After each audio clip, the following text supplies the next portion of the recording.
जी हाँ दोस्तों, गांव के तरक्की और खुशहाली के लिए आपका भाई, आपका बेटा, आपका भतीजा पूर्व प्रधान महबूब आलम खान को अपना बहुमूल्य वोट देके भारी मतों से विजयी बनाए। धन्यवाद। गौवा के अपना मैं नाम करूँगा, हो बन के प्रधान ऐसा काम करूँगा। ये भैया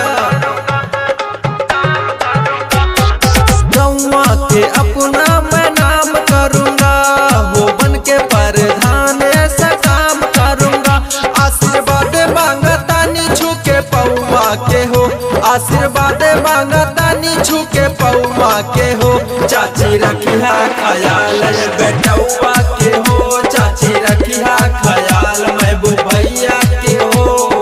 हाँ भाई, आपका बेटा, आपका भतीजा महबूब आलम खान को भारी मतों से विजयी बनाए और सिसवा गांव का विकास कराए। यही आप लोग से अपील है, विनती है, रिक्वेस्ट है।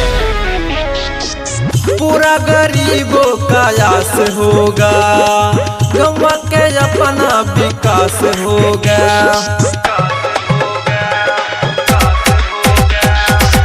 पूरा गरीबों का आस होगा, गौवा के अपना विकास होगा। जाई किस्मत बदला पूरा गौवा के हो, जाई किस्मत बदला पूरा गौवा के हो। चाची रखिया ख्याल बेटौआ के हो, चाची रखिया ख्याल महबूब भैया के हो। जी हाँ दोस्तों, हमेशा सुख दुख में काम आने वाला, 15 साल से आपका सेवा करने वाला, आप लोगों के भरोसे का साथी कभी आपका भरोसा नहीं टूटने देगा। आपका भाई महबूब आलम खान।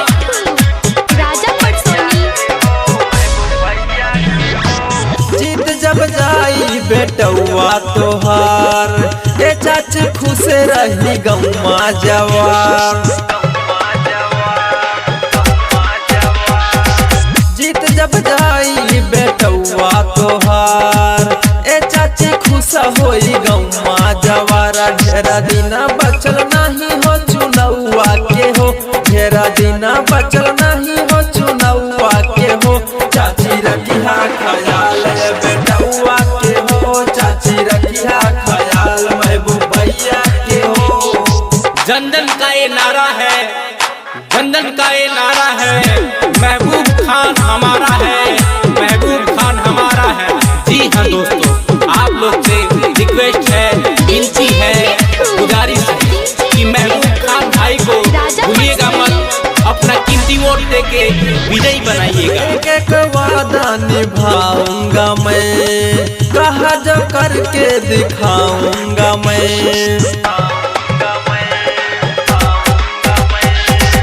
एक एक वादा निभाऊंगा मैं, कहा जो करके दिखाऊंगा मैं।